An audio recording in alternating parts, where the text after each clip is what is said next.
Hello, how are you? Good, how are you? I'm doing well, thank you. Excellent. So congratulations, obviously, with the success of this film. Could you talk to me a little bit about what the conception started like, and just give me like a rough outline of what this whole process entailed from your point of view, in your shoes? So the guy who wrote the original article is a friend. I had produced a movie that was based on another article of his. And after that experience, when I partnered with Eugenio, he sent us that article and said, "Do you think this would be something for Eugenio?" It's that guy right there. And we read it and said, "This is really interesting." But we also said, maybe it's not the moment. That was 9 years ago. That Eugenio's audience might not quite be ready for it. You know, they weren't ready to see him that way. So we waited. And we sent another journalist to Matamoros, and we did more research because we wanted to get deeper, and we kind of prepared to find the right writer to do it. And then we thought about Chris Zala. I'd produced a movie with him 17 years ago. Eugenio was in that movie, had a small role in that movie. Oh, cool. Yeah.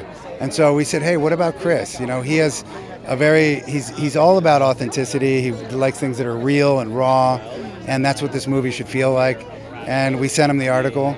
He was living in Guatemala, and he read it, and he called me an hour later. He said, I not only have to write this, I have to direct it. And I said, great, let's do it. So that's how it started. Even better. Yeah. What do you think that the audience is going to really resonate with and connect with? I know that there's been a bunch of different screenings, and the feedback's been fantastic, frankly. But what do you think it is that they're going to connect with and talk about when they leave the theater after seeing this? Well, look, I think there's a human connection to the relationship between a teacher and his students. It is a parent-child relationship, really, and it's I was taught years ago by a screenwriter in another movie. He said, you know, teacher movies are a metaphor for parenting, and so I think that's where a lot of this connection is. Because I think if you have children, or if you are a child of a parent, which we all are, there's something there that connects you. But then it also connects you to those professors that really inspired you, and we've all had them.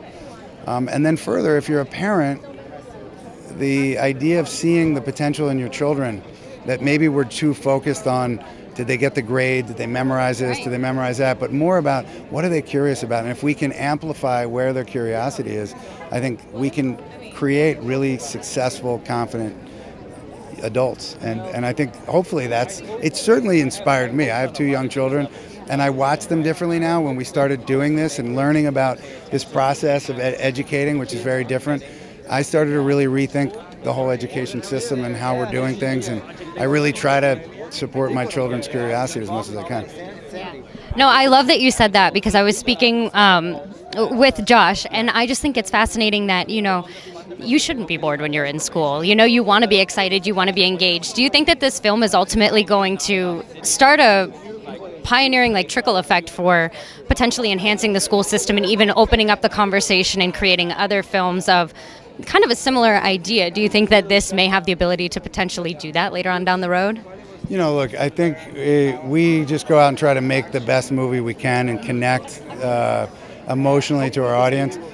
The rest of it, you know, we hope so. I hope so. I mean, look, we've seen a lot of reaction. In Mexico, we've been meeting with a lot of organizations, educational organizations, and we've seen them really embrace this.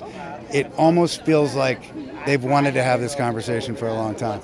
So in Mexico, I felt that. And then here, we've been working also with some educational organizations, but we're just getting started. So we'll see how it gets traction here. But, you know, it depends on word of mouth. People have to recommend the movie, and it starts to kind of catch fire like a virus. And if we can do that, I think it can have an impact. I mean, look, over time, movies, really good movies, do tend to have an impact. You can't always measure them right away. It takes time. But I do think there's real potential for this to change the conversation a little bit. I love it. Well, thank you so much for speaking with me. Congratulations. Thank you.